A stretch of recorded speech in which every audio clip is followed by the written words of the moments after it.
The English language has played its part in the development of human and history itself.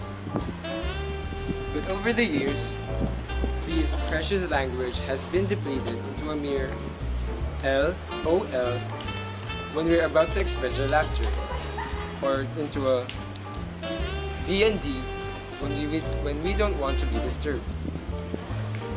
These devices capable of accessing the World Wide Web, or simply the internet, has its own share in the depletion of this language. But why is there ever a need for this kind of language? Where did it come from? The first form of communication was cave paintings by cavemen. The earliest known cave painting was dated around 30,000 BC during the Upper Paleolithic Age, found in the Chauvet Pont d'Arc cave found in southern France.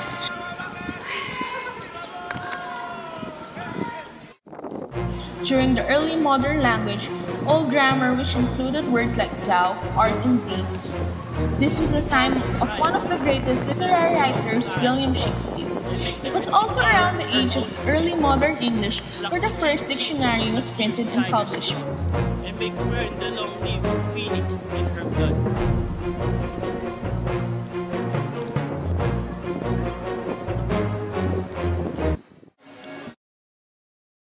OM pre, napanood mo na ba yung pelikula FWB?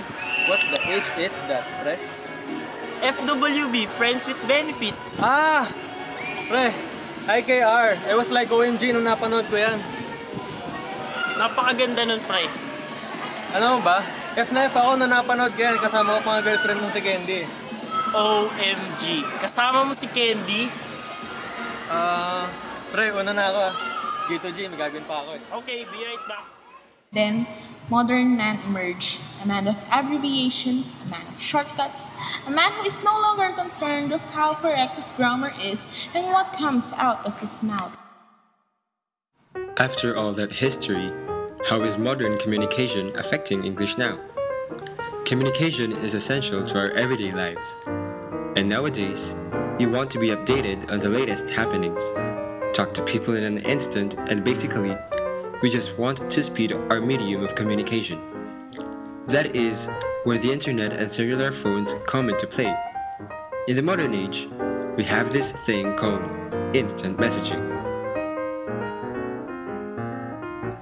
Instant messaging allows one to hold a text conversation with others in real time. A typical IM session begins when one logs into the program using as username unique to that service. Other users who have included this user in their buddy list or other list of frequent contacts often receive a notification that this user is now online and available. Once logged in, the user can send and receive text messages with other users who are logged in using the same software. These conversations typically take place between two participants, although some software supports chat rooms or other methods of easily communicating with multiple persons at the same time.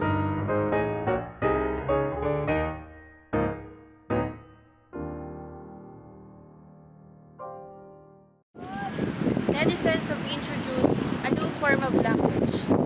It is popular among teenagers. Internet slang has seeped into our everyday lives. It is absolutely unforgivable. Now, let us ask some people to see their smarts in internet language and instant messaging apparatus.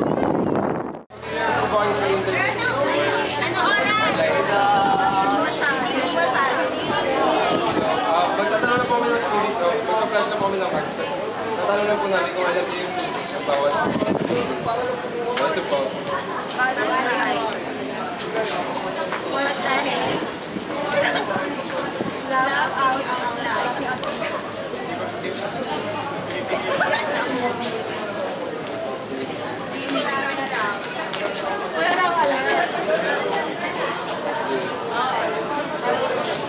Be right back.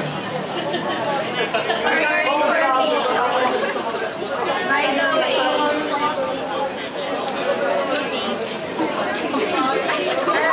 right? I know, right? How often po kayo nakakain sa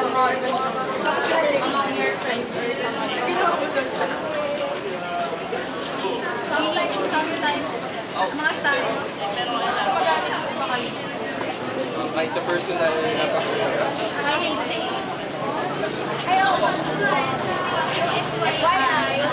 Hindi nag-ref. So, nakaka-apekto po ba siya sa mga academic papers niyo?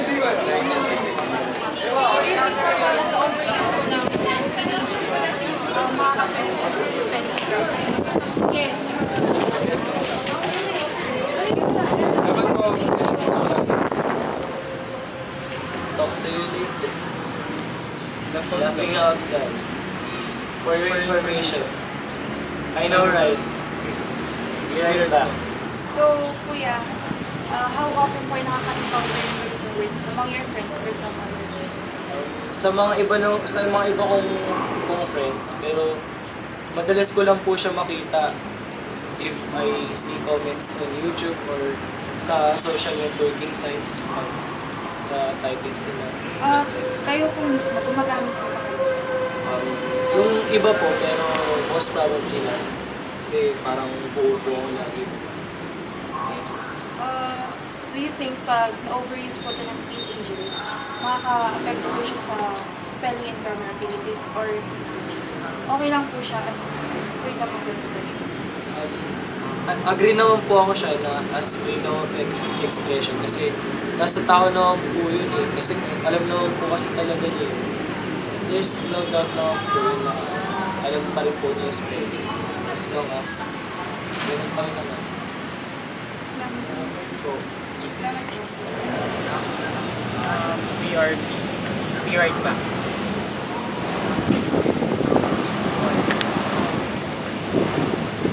Laugh out loud. For your information. I know, right? Be right back.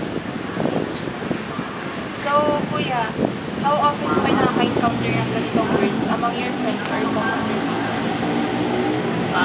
Hindi masyado kasi hindi naman nagsasalita na ganyan yung friends. Kayo po mismo, gumagamit po ba kayo? So, do you think ganito yung trend sa teenagers, maapektuhan po yung spelling and grammar abilities nila or okay lang po siya sa freedom of expression? Okay lang siya as a freedom of expression kasi sila naman yun eh, hindi naman natin sila mapipigilan. Be right back.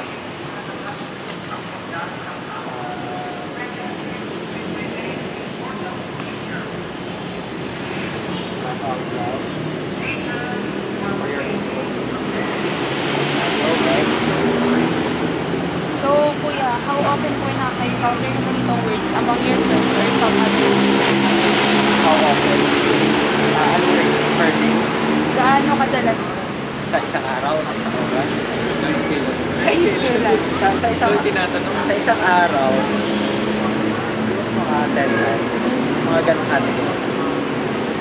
Kayo po mismo, gumagamit po ba kayo? Sometimes, pag ginamit sa akin, gagamitin ko din sa kanila.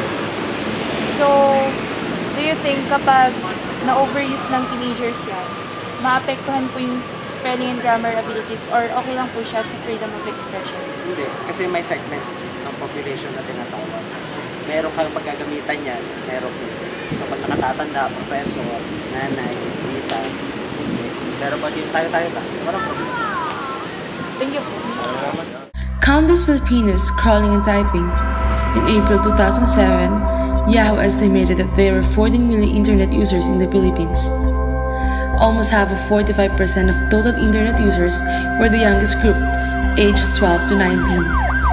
Filipinos spent an average of 8.7 hours visiting social networking sites in October 2011, landing the Philippines in the 6th spot in the list of social networking countries as reported by research firm. Filipinos were flocking to the internet in massive numbers. The interesting thing is that participating on the internet actually requires a good amount of functional literacy. English is the social language on the internet. And to move about, to thrive, and live a digital life requires the ability to read, and if not write, then at least type in English. With the survey we did, 9 out of 10 students are indeed familiar of the online slang, but 6 out of 10 seldom use it or barely do so.